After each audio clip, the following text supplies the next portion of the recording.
અમરેલી ભાજપના આંતરિક વિવાદ પર બોલ્યા નીતિન પટેલ। કહ્યું આવો કોઈ જ વિષય નથી, બંને નેતાઓ સક્ષમ છે। નીતિન પટેલે કહ્યું બંને નેતાઓ યોગ્ય લાગે ત્યાં વાતચીત કરી શકે છે। અમરેલીમાં કોઈ જૂથવાદ નથી।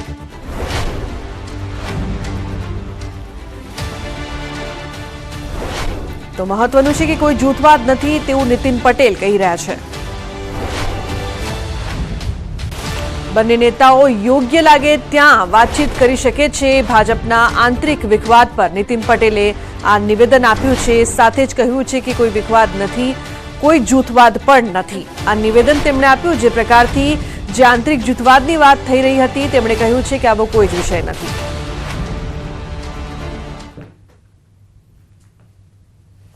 जो અમારો કોઈ વિષય નથી, બંને નેતાઓ છે, બંને સક્ષમ છે અને બંને પોતપોતાની રીતે અમારા સંગઠનને, અમારા પ્રદેશ અધ્યક્ષશ્રીને કે જેમને યોગ લાગે એમને રૂબરૂ મળીને વાતચીત કરી શકે છે। કોઈ જૂથ નથી, દરેક જગ્યાએ પક્ષમાં બધા સાથે મળીને કામ કરે છે। તાજેતરમાં સાંસદ કાછડિયાએ ભાજપ ઉમેદવાર ભરત સુતરિયા અંગે કહ્યું હતું કે તેમને બોલતા આવડતું નથી, જે બાદ સુતરિયાએ પણ કાછડિયાને સંબોધીને કટાક્ષભર્યો પત્ર પણ લખ્યો હતો।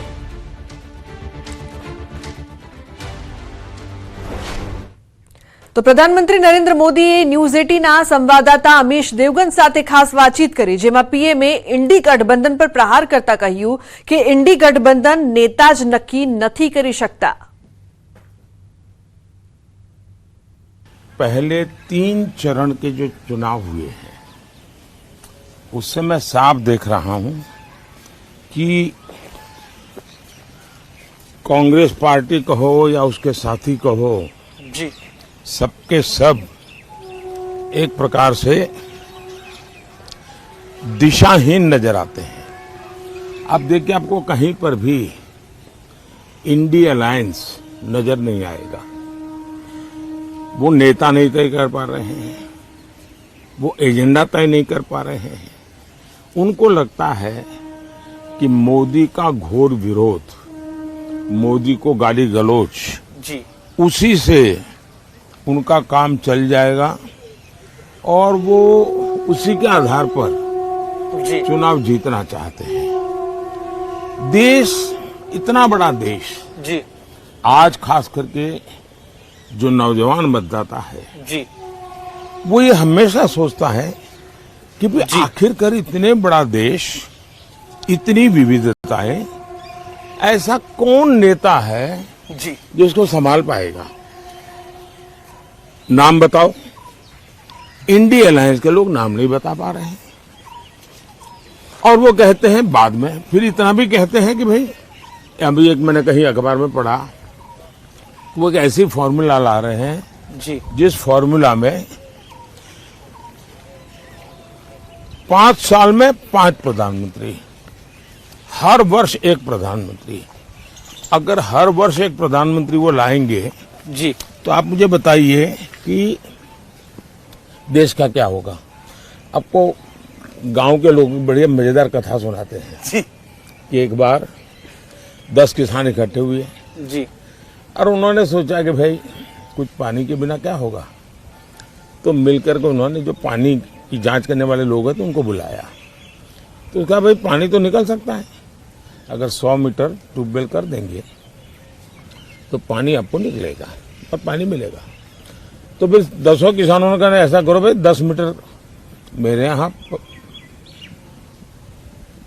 गड्ढा करो जी, दूसरे ने कहा 10 मीटर मेरे यहाँ करो, तीसरे 10 ने कहा 10-10 मीटर कर लो, 100 मीटर हो जाएगा, क्या पानी निकलेगा क्या। तो 5 साल में 5 प्रधानमंत्री इतने बड़े देश को वो समझ भी नहीं पाए। तो अन्य महत्वपूर्ण समाचारनी વાત કરીએ। સહકારી આગેવાન અને ઇફકોના ચેરમેન દિલીપ સંઘાણીના જન્મદિવસ નિમિત્તે અમરેલી ખાતે ભવ્ય કાર્યક્રમ રવિવારે સાંજે યોજાયો હતો, જેમાં પુરુષોત્તમ રૂપાલા, જયેશ રાદડિયા, નીતિન પટેલ, આરસી ફળદુ, સાંસદ કાછડિયા સહિતના નેતાઓ હાજર રહ્યા। ઇફકોના ડાયરેક્ટર તરીકે જયેશ રાદડિયાની અપક્ષ જીત અને સંઘાણીના જન્મદિવસ સાથે ચેરમેન પદે ફરી નિમણૂક બાદ આ કાર્યક્રમ યોજાયો હતો। આ કાર્યક્રમ એક રીતે દિલીપ સંઘાણીનું શક્તિ પ્રદર્શન પણ માનવામાં આવે છે। આ પ્રસંગે સંબોધન કરતા આરસી ફળદુએ જયેશ રાદડિયાના વખાણ કરતા કહ્યું, સૌરાષ્ટ્રના સાવજ અને જેતપુરના ધારાસભ્યએ કાલે વટ પાડી દીધો. તો ઇફકો ડિરેક્ટર પદે ચૂંટાયા બાદ જયેશ રાદડિયાએ સંબોધનમાં દિલીપ સંઘાણીનો પણ આભાર માન્યો. સાથે જાહેર મંચ પરથી કહ્યું કે કોઈ પણ મુશ્કેલી સમયે સંઘાણી તેમને સહકાર આપ્યો છે. મેન્ડેટ અંગેની વાત પર પણ રાદડિયાએ ખુલાસો કર્યો. અને સૌરાષ્ટ્રના સાવજના સંતાન, જેતપુરના ધારાસભ્ય, અને એમને પણ કાલે વટ પાડી દીધો. ભાઈ જયેશને અભિનંદન આપું છું અને રૂપાલા સાહેબને બિફોર ટાઈમ ઘણી વખત આપી દીધા અને આજે પાછા આપી દઈએ. એ વટથી આવે છે રાજકોટમાંથી, ખુમારીમાં આંચ ન આવે. વાસ્તવમાં દિલીપભાઈનું જીવન એક પ્રકારનો યોદ્ધો છે. તો દિલીપ સંઘાણીના જન્મદિવસની ઉજવણીના કાર્યક્રમમાં પુરુષોત્તમ રૂપાલા, જયેશ રાદડિયા, નીતિન પટેલ, આરસી ફળદુ, સાંસદ કાછડિયા સહિતના નેતાઓ હાજર રહ્યા હતા. જ્યાં સંઘાણીના શક્તિ પ્રદર્શનની વાત અંગે નીતિન પટેલે પણ કંઈક આમ કહ્યું હતું. તો આ કાર્યક્રમમાં પૂર્વ નાયબ મુખ્યમંત્રી નીતિન પટેલે રાજકોટ કોંગ્રેસ ઉમેદવાર પરસોત્તમ રૂપાલાના પણ વખાણ કર્યા. તેમણે કહ્યું, આટલા વિવાદો વચ્ચે પણ રૂપાલાજી અદ્ભુત માનસિક સ્વસ્થતા જાળવી રાખી.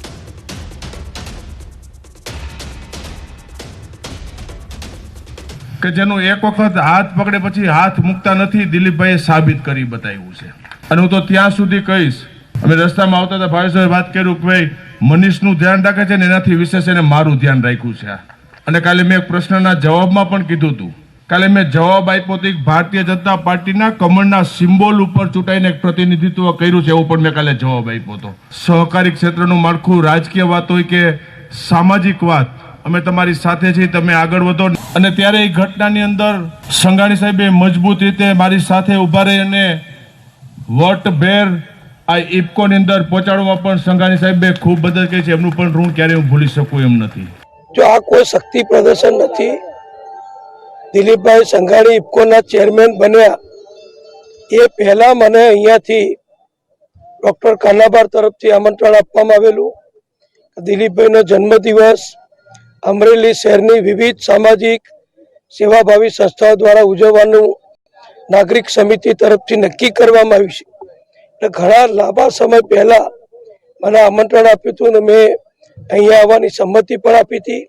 મોટા મોટા યોગી, મોટા મોટા સાધક એમનું તપ કરતા હોય, સાધના કરતા હોય અને એમાં જો કોઈ શેર મિસ્ટેક થાય ને તો બધાનો યોગે છૂટી જાય અને તપે છૂટી જાય. પણ રૂપાલાજીએ રાજકોટમાં ઉમેદવાર તરીકે એમણે જે સહનશીલતા રાખી, જે મન ઉપર કાબુ રાખ્યો. આ બધા મોટા મોટા બાબાઓ આપણને એમ કહે છે કે મન ઉપર કાબુ રાખો, મન કંટ્રોલમાં રાખો, વિચારો કાબુમાં રાખો. પણ સમય આવ્યો પણ જ કહી શકતા.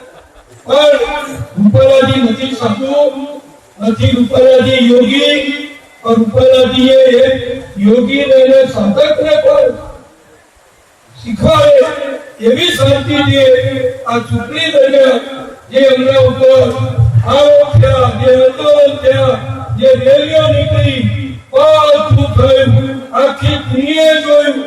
પણ રૂપાલાજી અમરેલીના પ્રાણીને મારે અભિનંદન આપવા છે.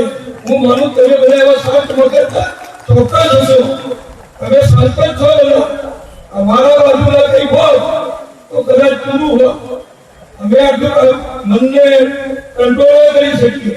પણ રૂપાલાજીએ જે કંટ્રોલ કર્યો એ કંટ્રોલ તો હું એમ કહું કે એક રાજકારણીને પણ એક યોગી કરતા ઉપર જાય એ કક્ષાનું એમણે જે મન ઉપર કાબુ રાખ્યો છે એ બધા એમને અભિનંદન આપું છું.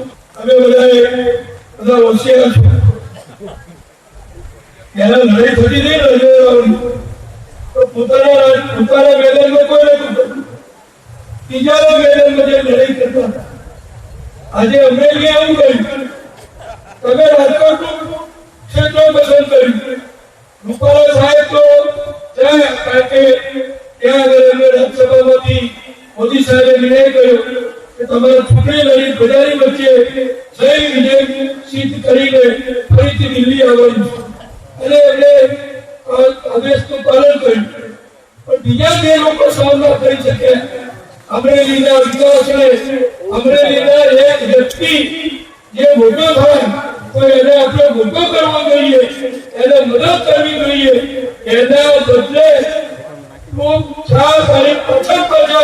તમારી પાછળ હું આવું કદાચ કરવું નહીં એ કહેવા વાળા અહીં કઈ લેવા દેવા નથી રાજકોટમાંથી કોઈ આમંત્રણ નતું રાજકોટના લોકો સામા પક્ષના એ વ્યક્તિના જેવાથી વિસાઈ ગયા પણ ગયા એ ગયા હવે ઉપર લાગી ત્યાં રહેશે અને ભાઈ વખતે તમારી બધાની વચ્ચે રાજકોટની જનતા એમને પ્રેમથી પાછા મોકલશે એટલે એની તૈયારી પણ અમે રાખજો. ના ત્રાસની એસીપી ઓઝા કરશે તપાસ. બંને પીએસઆઈના આક્ષેપ પર એસીપી આરડી ઓઝા તપાસ કરશે. 2 દિવસમાં એસીપી તપાસનો રિપોર્ટ સોંપશે. પોલીસ કમિશનર ડીસીપીને તપાસનો રિપોર્ટ સોંપવામાં આવશે. પીએસઆઈ સહિત અન્ય કર્મચારીઓના પણ નિવેદન લેવાશે. નિકોલ પીઆઈ કેડી જાટનું પણ નિવેદન લેવામાં આવશે. છેલ્લા 2 માસના બંદોબસ્ત અંગે વિગતો લેવાશે. તમામ વિગતો અને નિવેદનના આધારે રિપોર્ટ કરવામાં આવશે. તો ફોનલાઈન પર સંવાદદાતા નવીન ઝા જોડાય છે વધુ માહિતી આપવા માટે. નવીન, જે પ્રકારથી હવે સમગ્ર તપાસ થશે અને રિપોર્ટ સોંપાશે, શું અપડેટ્સ છે આપની પાસે? લુબના, જે રીતે નિકોલ પીઆઈ સામે આરોપ મૂકવામાં આવ્યો હતો કે તે જે છે તે પરેશાન કરી રહ્યા છે, જેને લઈને ગઈકાલે પીએસઆઈ સિયાળનું નિવેદન લેવાયું છે, ત્યારે આજે પીએસઆઈ યાદવ સહિતના જે અન્ય કર્મચારીઓ છે તેમનું નિવેદન લેવાનું કામગીરી કરવામાં આવશે. સાથોસાથ જે પીઆઈ ઉપર આક્ષેપ છે તે પીઆઈનું પણ નિવેદન આજે લઈ શકાશે.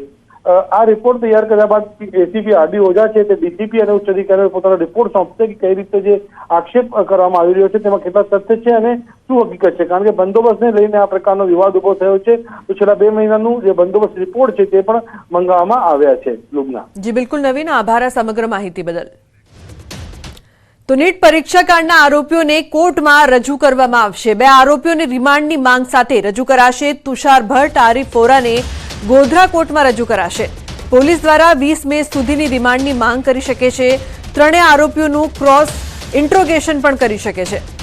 તો પોલીસ દ્વારા ક્રોસ ઇન્ટ્રોગેશન પણ કરવામાં આવશે. તુષાર ભટ્ટ અને વોરાને ગોધરા કોર્ટમાં રજૂ કરવામાં આવ્યા છે. મહત્વનું છે કે જે સમગ્ર મામલો સામે આવ્યો હતો નીટ પરીક્ષા કાંડનો, હવે આરોપીઓ કોર્ટને હવાલે અને અન્ય ખુલાસા થાય તેવી પણ સંભાવના છે. 2 આરોપીઓને રિમાન્ડની માંગ સાથે રજૂ કરવામાં આવશે અને તપાસ અને પૂછપરછમાં અન્ય નામ પણ ખુલે તેવી સંભાવના. ફોનલાઈન પર સંવાદદાતા રાજેશ જોડાયા છે. રાજેશ, જે પ્રકારથી જે આરોપીઓ છે તેમને કોર્ટમાં રજૂ કરવામાં આવનાર છે, શું અપડેટ છે આપની પાસે? ચોક્કસથી વાત કરવામાં આવે તો પંચમહાલ જિલ્લાનું જે નીટ પરીક્ષા ષડયંત્ર હતું જેમાં જે ત્યાંનો મુખ્ય આરોપી હતો તુષાર ભટ્ટ, જેની ધરપકડ કરવામાં આવી છે. સાથે સાથે જે આરિફ વોરા છે વચેટિયો, તેની ધરપકડ કરવામાં આવી છે. આ અગાઉ જે પરશુરામ રોય હતો તેની ધરપકડ કરવામાં હતી. પોલીસ દ્વારા તમામ આરોપીઓની પ્રાથમિક પૂછપરછ અલગ અલગ રીતે કરવામાં આવી હતી. સાથે સાથે જે પરશુરામ રોય હતો તે હાલ રિમાન્ડ ઉપર છે અને રિમાન્ડ દરમિયાન કેટલાક સ્ફોટક ખુલાસા થવાની પણ શક્યતાઓ છે. હાલ પોલીસ દ્વારા જે અન્ય જે આરોપીઓ ઝડપાયા છે તેઓને આજે ગોધરા કોર્ટમાં રજૂ કરી અને રિમાન્ડ માટે માગણી કરવામાં આવશે. એ સાથે જ આ 3 આરોપીઓને એક સાથે પૂછપરછ કરવામાં આવશે, જેથી કોના દ્વારા શું ભૂમિકા હતી અને અગાઉ જે આપેલા ઇન્ટ્રોગેશન દરમિયાન જે જવાબ આપે છે તેમાં કોન્ટ્રાવર્સી ઊભી થાય છે કે નહીં, એ પ્રકારની પણ પોલીસની ટીમો દ્વારા હાલ તપાસ કરવામાં આવી રહી છે, જેથી ચોંકાવનારા ખુલાસા સામે આવી શકે એવું લાગી રહ્યું છે. સાથે સાથે કેટલાક મોટા માથાની સંડોવણી પણ બહાર આવવાનું નકારી શકાય એવું લાગતું નથી હાલ તો. જી બિલકુલ રાજેશ, આભાર સમગ્ર માહિતી બદલ. તો રિમાન્ડની માંગ સાથે કોર્ટમાં આરોપીઓને રજૂ કરાશે.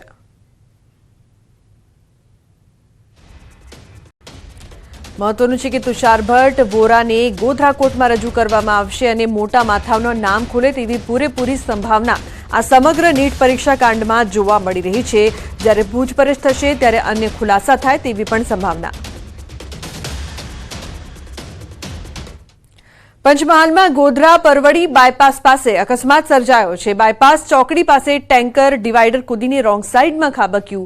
ટેન્કર ચાલકે સ્ટીયરિંગ પરથી કાબુ ગુમાવતા સમગ્ર ઘટના બની. પથ્થરના કારણે ટેન્કર મકાનમાં ઘૂસી જતા અટક્યું હતું. પરિવાર માટે પથ્થર દેવદૂત સાબિત થયો. પરિવારનો આબાદ બચાવ થયો છે.